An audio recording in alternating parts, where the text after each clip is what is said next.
It is extremely dangerous because what is happening in the world now reminds me of the 1930s. That's an alarming comparison. Some people would say that's exaggerated when you consider how that ended. I certainly think that this is not exaggerated. We're in a worse situation now because all of this populism and other things, it captured good part of Europe. Now, the populism, the rise of authoritarian tendencies, US is right in the center of that. So for Europe, it's the time to wake up. Putin has done a lot of nuclear saber rattling. Yes. Is he serious?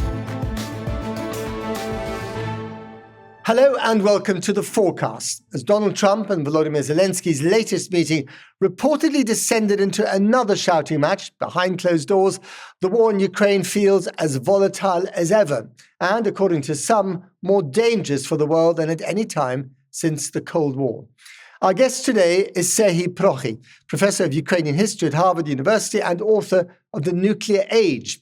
He warns that fear is once again driving nations towards the bomb, and that we could soon see dozens more nuclear-armed states. So, is the world stumbling into a new nuclear era? And what does that mean for global security and, indeed, for Ukraine's fight to survive? Serhii, good to see you again. It's a pleasure. Let's start with the news, kind of the topical news. This Budapest summit, which seemed quite an extraordinary idea when it was first mooted last week, is it going to happen, do you think? I would say it's 50-50. But I would say that probably 90 against 10, that probably it will not produce any breakthrough if it happens. Because the positions, in particular the position of Russia, is still the same. They want to keep whatever they got on the battlefield, and they also want Ukraine to surrender additional territories. So I go back in history at any sort of peace deal or ceasefire, the norm is that it goes along the existing front lines. So I don't think that this is the position that really suggests that we are going to witness the end of hostilities anytime soon. But if Putin says no to the Budapest summit, which is one hell of a gift, is he being a bit greedy here? Because it's in Budapest, hosted by Viktor Orban, who is the closest thing that Putin has to a real friend in the European Union. It's a kick in the teeth for the European Union. Trump will be there. Zelenskyy, as far as you know, is not going to show up. We know that in the last meeting between Zelenskyy and Trump more or less represented Vladimir Putin at the table.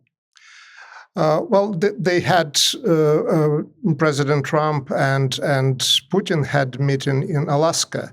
So having meeting doesn't mean solving the issue, solving the problem. So, but it's good diplomacy. It looks good for Putin, doesn't it? All these summits and red carpets. Well, the red carpet in Alaska, yes, exactly. That looked exceptionally good for Putin. That means that he is back on the international arena. He can go to the United States and not be arrested. And now going to Budapest means that he can go to Europe as well.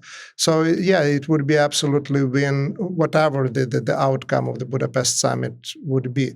So we don't know. We don't have the date yet. They haven't agreed on that. And what we see now from the Russian side, the statements are coming that the only condition on which Russia is prepared to stop fighting is when Russia gets more territory, and it's not just more territory; it's urban conglomerate and towns and cities in highly industrialized Donbas area, which is apart from value, apart from people, it's also the positions that is very difficult to take. It's not a field.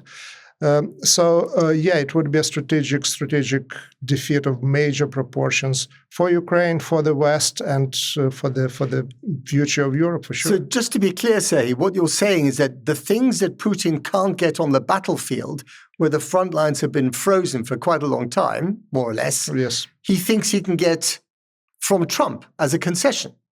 That is certainly the plan. That is certainly the position, and it's more than just negotiation position from which he starts. That's what he says again and again that he wants to get. So the new battlefield in this war is actually inside Trump's head. Certainly, that's what is happening. The battle is for the position of the United States, for the position of the U.S. president. And as we know, that front line is moving back and forth quite often. So hard to keep up. One day it's the Russia winning, another day it's Ukraine backed by the European leaders, which are very important participants in that battle, not just in the battle on Ukraine front line, but also American front line. So after last Friday's meeting in the Oval Office between Trump and Zelenskyy, things seem to be relatively positive. He didn't get his Tomahawk missiles. Trump wasn't particularly friendly towards Zelenskyy, but then we heard afterwards that behind closed doors, the meeting was almost as ugly as the public, disaster back in February. Well, that means that there probably in the future will be more ups and downs in those relationships. It also indicates that Zelenskyy was not intimidated. And from what we can tell from the previous story of relationship between the two leaders, the quarrel today doesn't mean that there can't be some sort of understanding tomorrow, and vice versa. So that's a roller coaster. And I was in September in Ukraine for 2 weeks. People there take this really hard. So at stake is, of course, the survival of the country, their personal survival, and this news, they don't help. It goes back and forth. The hopes are going up, and then suddenly there is a major disappointment. But in the back and forth, and one day Trump says that Ukraine could win all its territory back, and then the next day he says they should suck it up and deal with their losses. Do you think that Trump fundamentally understands what Putin wants, which is for Ukraine to stop existing as an independent nation state, and what the Ukrainians insist on, which is their survival as an independent nation state? From the public pronouncements, I don't think that there is, or I don't see that there is an understanding that Trump doesn't get it. Or his advisors. If they get that, they keep it as a deepest secret. So it's not certainly in the public. It's not in the pronouncements, and it's very much the whole thing is about the territory and at stake is, of course, not just territory or any territory. It's the survival of Ukraine. How do you think future historians will interpret victory in this war? Looking at the region and its tough neighborhood in which Ukraine is. Ukraine now goes through the process of really establishing its independence in face of the resurgent empire. And this is the story, this is the situation in which Poland and Romania and other East and Central European countries were before that. None of them really stayed in the borders in which it was born or emerged after World War I. The borders shift, don't they? The borders shift in the region. Yeah. The borders shift in the region. But what is important? Important is sovereignty. The survival and sovereignty. So that's... And the sense of nationhood. The Poles have a very strong sense of Polish nationhood, despite the fact that their borders ceased to exist in the 19th century. Exactly. So that's assurance of survival, and that assurance also of success, political but also economic. Look at Polish economy today. How again the entire country was shifted after the World War II, acquiring some territories, losing others. So my position was that the victory for Ukraine is survival as a sovereign state. If that doesn't happen, then it is not a victory. But it helps to survive as a sovereign state inside secure borders, even if they've shifted somewhat. Exactly. Security is the core, is extremely important. So thank you for adding that. It's always puzzled me that Europe, an economy 10 times the size of Russia's, a fragmented but very healthy arms industry, and a very particular cause, which most European member states seem to buy into, that this is European and Western values at stake here, that they've not stood up to Vladimir Putin in a more robust way, especially when they say this is existential, not just for Ukraine, but also for us. Right. What, in essence, do you think is going on there? Well, certainly the EU has a difficulty of really translating and transforming its economic power into first political will to defend itself, to defend values, to defend the type of the economy, to defend the level of prosperity. And the reason for that is that Europe really didn't function as one organism almost ever. And after 1945, it relied really on the United States to provide protection. And what is happening now, it's a very, very difficult and challenging process for Europe, finding enough unity, finding enough ways of how to survive together. Because on their own, European countries can't survive. East European countries who were under, or most of them, who were under the Russian control, under the Soviet control before that, understand that. The Finland, countries in Northern Europe understand that. But talking to Germany, it's already becomes difficult. France and Spain, again, they are on board, but for them, it's more a theoretical threat than a real one. Ukraine, by heroically really fighting back, buys time for Europe to put its act together. Because in the new world, you really now, you can't be sure that the United States will show up when it matters. And Europe has to find the way to protect what it got. So this is, at the end of the day, this really is, as far as you're concerned, about the survival of Europe. It is, because we already see that Putin goes there and bribes individual leaders and countries, and Slovakia and Hungary already are playing. It doesn't look like on European team on many issues, and it can take one country one after another. He was very, very influential, and to a degree continues to be in Germany, for example. And support for either far right or far left, any anti-system sort of political forces. It's certainly one of the tools that he has and he uses. Ukraine is fighting not just for European values, which is true. It wants to stay democratic. It wants to stay sovereign, but it's also for Europe and interests of Europe. What is the bigger factor in dividing Europe in its response to Russia? Is it the constant potential of a nuclear threat from Vladimir Putin? Is it the fact that, your perception of the Russian threat recedes as your geography expands? Is it internal politics or all three? Geography matters when it comes to Europe, and you see different reaction to Putin's actions, as I already said, between, let's say, Poland and Spain or Portugal.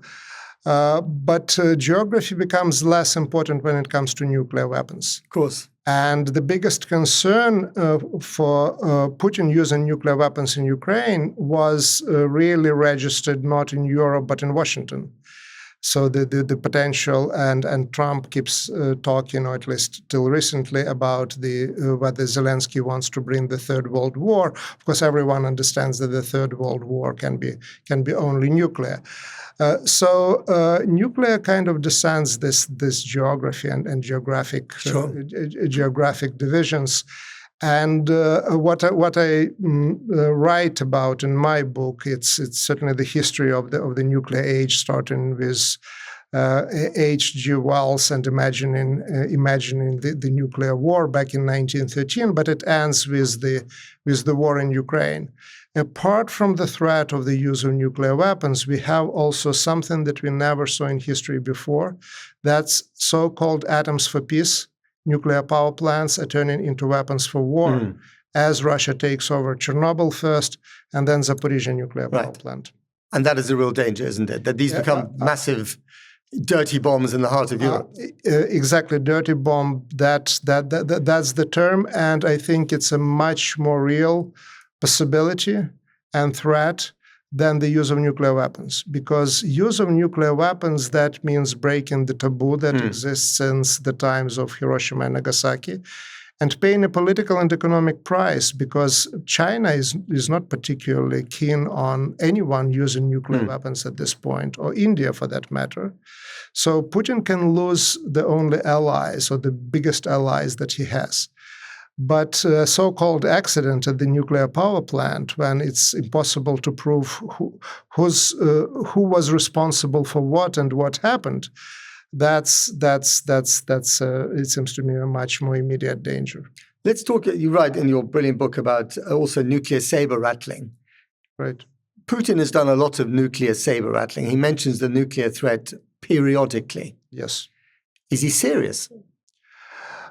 So far, certainly that was the most successful Russian psychological operation of the war, because it certainly influenced thinking in Washington during Biden administration, that in turn influenced the question of how much Ukraine was getting weapons, what sort of Don't give them anything too powerful in case you provoke the nuclear bear. Exactly, because the whole game was about the so-called red lines in the head of Putin, whether they existed or not, where were they, and there was general agreement at that time that Crimea is one of them. So the idea was give Ukraine enough to hold the line, but not enough to somehow be able to get into the Crimea. But that's really important, isn't it? Because if you're never going to give Ukraine more to actually win this war, and if victory means pushing the Russians back to the original borders, making sure they never cross your borders ever again, then you have to engage with the possibility of a nuclear threat. Because it's possible that Putin would use it. You have, and in that sense, and again, that's what I'm saying in trying to argue in my book, that we have to relearn certain not just lessons, but also skills of the Cold War. Because we survived the Cold War because of the existence of thing that Winston Churchill defined as balance of terror. Yeah. And I write about that as balance of fear. Because Russia is not the only nuclear power in the world. And if only the West is scared of the Russian nuclear power, and Russia is not scared of the Western one, we don't have. You don't have a balance of fear. You don't have the balance. Therefore, you don't have deterrence. You don't have deterrence, exactly. So, and it sounds very kind of reckless, what I am saying, but that's the reality. That's how we survived the Cold War. But how did we end up in a point where the Russians are not afraid of the nuclear threat from the West, whether it's the United States or indeed France and Britain? Well, because on some point we really believed in the idea that history came to an end, maybe not in Fukuyama's understanding of the victory of liberal democracy, but the end of the big wars, the brutal force, and other things.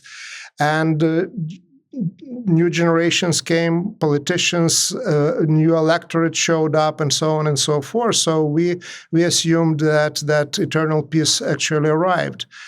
And now we know with the war in Ukraine, which is the largest war in Europe since 1945, potentially the largest war in the world, that was a moment. That was a peace period that, unfortunately, as everything in the world, good and bad, comes to an end. It came to an end. But what you're arguing in your book is that the reason why we had the peace is because there was this balance of fear. The very existence of nuclear weapons was so unimaginable as a military tool on the battlefield that we had this balance of fear, and therefore we had no global war, plenty of regional wars, but no global wars for almost 8 decades. Yes. I'm not the first one to argue that. No, of course but certainly, my own research demonstrates that I don't have any other explanation for why we have the longest probably peace in the modern history. I mean, global peace. Of course, there are regional wars, as you So have we become flabby in the West, in Europe? Have we become complacent because we didn't think that those global wars could ever happen again? We got used to nuclear deterrence. Yes. And anyone who was talking about, let's say, investing in the defenses was considered to be a warmonger and so on and so forth. So people people focused on different things. And but again, the peace benefit of the fall of the Berlin Wall came to an end. So we have to learn the lessons of the Cold War, because for generations, historians of the Cold War were asking question: how did it happen that the grand alliance of World War II deteriorated in this horrible thing called Cold War, which is a good question to ask and discuss. But now I think much more important for our own survival is the question: what did we do right during the Cold War that we are still around and have this conversation today, and go back and try to distill that, and then try to use it to implement in this new world. And what did we do right?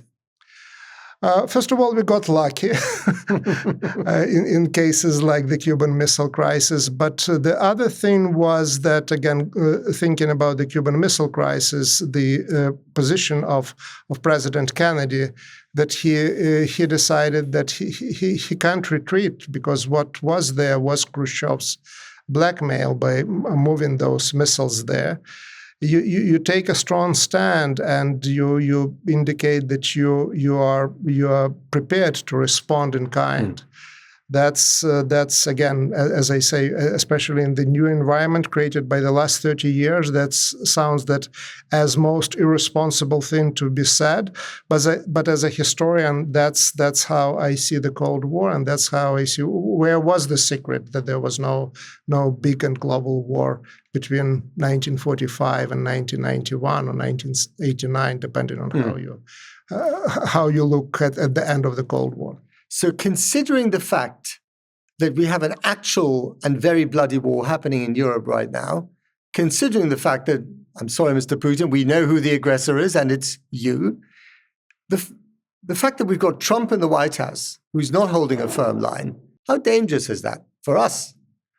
Well, it is extremely dangerous, because we are in the new world. In many ways, what is happening in the world now reminds me of the 1930s. Great Depression, Great Recession, the rise of populism, nationalism, aggression, use of the minorities card and nationality card. So that's an alarming comparison. Some people would say that's exaggerated when you consider how that ended. But you would say not. I certainly think that this is not exaggerated, and the question is how we can preclude it from going where it is going. It looks like we know where it can end. So that's an alarm bell that we should take seriously and not dismiss that as.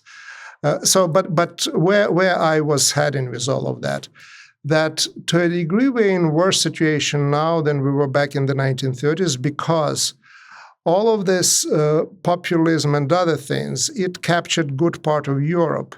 But U.S. was saved to a degree by Atlantic Ocean or by something else. Now, the populism, the rise of authoritarian tendencies, U.S. is right in the center of that. And that is really challenge for Europe, but also opportunity for Europe. So it's time to grow up, and it's time to start thinking and relying on Europe and European enormous economic potential to find the way how to defend Europe in the situation where there are clear signs that U.S. tries to retreat on the other side of the Atlantic. And again, we can say, okay, this is President Trump. But the reorientation of American foreign policy toward the Pacific started under Obama. Those were also hopes and expectations of President Biden. But then, of course, the war in Ukraine started. So we are witnessing a major shift on the international arena. So for Europe, it's the time to wake up and not to dismiss parallels with 1930s as just pure exaggeration. So to be clear, you've got in Russia an actual aggressor, against the sovereign European territory. You've got in China an opportunistic at best, confrontational at worst, former ally and market that is being decoupled. You've got in the United States, an Uncle Sam who's become rogue, let's put it this way, or unreliable, who may not show up. Right. So what you're left with is the survivors club of liberal democracy in the European Union, in Europe. You put it exceptionally well. Yeah, I Thank you. agree with I've been thinking about it a lot, like you. Okay. And so this survivors club is divided. Right. It's possible that some of the most powerful nations in this club are going to be run by far right wingers, the AfD in Germany, Rassemblement National in France, who are flirting with authoritarianism themselves. Yes, this is what is happening. And again, I think as a historian, what that reminds me about is 1930s. So what that means is that the front line, we were talking about the front line in Ukraine, the front line in the US, in President Trump's head. So for Europe, the front line is not only there where Ukrainians are keeping the Russian forces, or where the Poles are trying to shoot down the Russian drones, or the planes are trying to intercept the Russian jets in Northern Europe. The front line is within each individual country itself, and that's the front line between democracy and whatever forces are that present a threat to that democracy. Again, it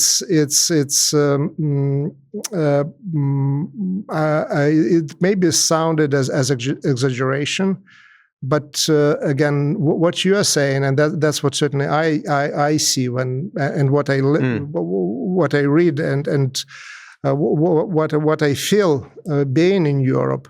That is the reality. There is more than one front line, and thank God the one within European Union, it is political. Are we sleepwalking in Europe towards catastrophe? I hope not, because at least the language that is being used is the right language, including in Germany. The pronouncements that are being made in support of Ukraine are I think very real and strong. So the task is really to match the rhetoric and deeds. Because again, at this point, U.S. stopped supplying Ukraine with the weapons, and it's now Europe that is buying those weapons. So that's already the act that demonstrates that, at least on certain level, there is a realization how dangerous it is. So I hope we are not sleepwalking. But just briefly, I mean, Trump has been much more hostile towards Zelenskyy than towards Putin, in public at least. He's been much more hostile towards the European Union as a body than he has been even to Zelenskyy. He's called it a way of fleecing the United States. This isn't helpful for the survival of Europe. Well, or maybe it is. Exactly. It depends. Maybe it's concentrating European minds. Okay. So with the rhetoric like that, because that's a great power rhetoric toward the smaller or medium-sized countries. Well, that's maybe what Europe needs, that sort of wake-up call, not just coming from Russia, but also from the United States. So if you're going back to the 1930s, we had an emerging Winston Churchill. Right. We had Charles de Gaulle. We had FDR in the United States. Who are the Churchills of today? Well, I'm looking around. I don't see many of them, but I'm sure that really the situations like that, the times of trial, they produce leaders. They produce leaders. So I hope within a year, another maybe electoral cycle, we will see that. And there is some hope in Germany now. There is some hope in other places as well. So I'm sure the leaders, if there is a demand for a particular leader, that leader will show up. I hope we have enough time for that. I hear what you're saying, but you're not going to make me sleep any better at night. Serhii Plokhy, Professor Plokhy, thank you very much indeed. My pleasure. That's it for this episode of the Forecast. Hope you enjoyed it. Sobering stuff. Until next time, goodbye.